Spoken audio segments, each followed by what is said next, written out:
दोस्तों, Bermuda triangle को अगर दुनिया का ब्लैक होल कहा जाए तो गलत नहीं होगा। ये वो एरिया है जिससे गुजरते शिप्स से लेकर एरोप्लेन्स ये सबको पक्का निगल जाता है। शायद ही कोई दूसरा इलाका ऐसा होगा जिससे डरकर सुपर पावर कहे जाने वाले कुछ देश भी अपना रास्ता बदल लेते हैं। कहा जाता है सभी शिप्स जिन्हें यहाँ के समुद्र ने अपने आहोश में ले लिया था। और क्या ऐसा भी हो सकता है कि यहाँ गुम हुए सभी लोग आज भी जिंदा हैं, बस हमारी दुनिया से दूर किसी नजरबंद इलाके में जानेंगे सभी राज। तो आज की इस वीडियो को जरूर देखना, क्योंकि हम आपके लिए लेकर आए हैं बरमुडा ट्रायंगल के छिपे हुए राज। सबसे पहले तो यह जान लेते हैं कि आखिर बरमुडा ट्रायंगल है क्या। अमेरिका के नियामी, पुएर्टो रिको और बरमुडा आइलैंड को जब तीनों इमेजिनरी लाइनों से जोड़ा जाता है तो इन सब लाइनों को जोड़कर यह ट्रायंगल बनता है। इसी ट्रायंगल के एरिया को बरमुडा ट्रायंगल कहा जाता है। ट्रायंगल्स को हमेशा से ही शक की नजरों से देखा जाता है और इसके साथ रहस्यमय चीजों का होना किसी न किसी तरह से जुड़ा होता है। इजिप्ट के पिरामिड भी इसकी एक मिसाल है। वहीं बरमुडा ट्रायंगल वो जगह है जिसे खारिज नहीं किया जा सकता, क्योंकि इसके पीछे न सिर्फ कुछ लोगों का ही बल्कि दुनिया के बड़े बड़े देशों का विश्वास शामिल है। 9 जुलाई 1945 को जब दुनिया के सबसे ताकतवर देश अमेरिका की यूएस नेवी का एक कमांडर थॉमस अपने 10 लोगों की टीम के साथ इस इलाके से मुड़ रहा था, तो तब उसके साथ जो हुआ उसको सुनकर सभी लोगों की रूह कांप गई। थॉमस एक नाइट ट्रेनिंग के तहत यह फ्लाइट्स लेकर चला था, लेकिन उड़ान के 4 घंटे बाद ही प्लेन का संपर्क अचानक कंट्रोल स्टेशन से टूट गया। न ही कोई SOS सिग्नल इससे पहले सिग्नल में आया और न ही उड़ान के उन 4 घंटों के दौरान थॉमस ने किसी भी अजीब घटना की रिपोर्ट दी थी। एक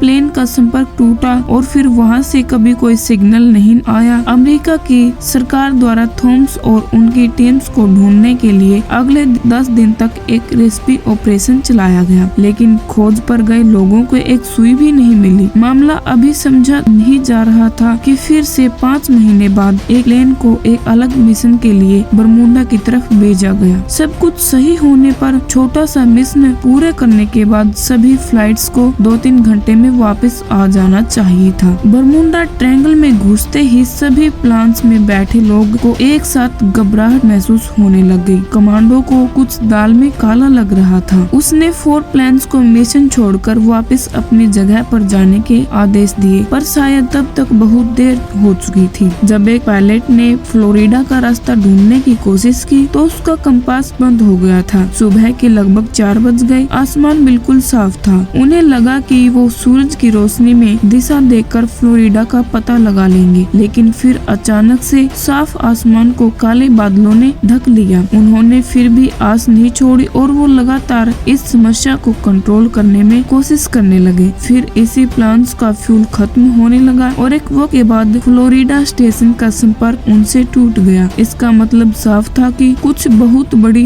दुर्घटना हो चुकी थी। उसी दिन फिर एक SPO प्लान उन लोगों की मदद के लिए भेजा गया। ये प्लान न सिर्फ हवा में उड़ सकता था बल्कि पानी में भी लैंड करने और तैरने की हिम्मत रखता था। पर बरमुडा ट्रायंगल जैसे अपने अगले ही शिकार की तलाश में था और 1.5 घंटे बाद यह प्लान वहां पहुंचा तो जरूर, लेकिन कभी लौटकर वापस नहीं आ सका। दोस्तों, सच का तो एक न एक दिन सामने आ ही जाएगा कि क्या सच है, लेकिन दोस्तों पर आप बरमुडा ट्रायंगल के बारे में क्या सोचते हैं हमें कमेंट करके जरूर बताना। और अगर आप चैनल पर नए हैं तो प्लीज चैनल को सब्सक्राइब करना न भूलें।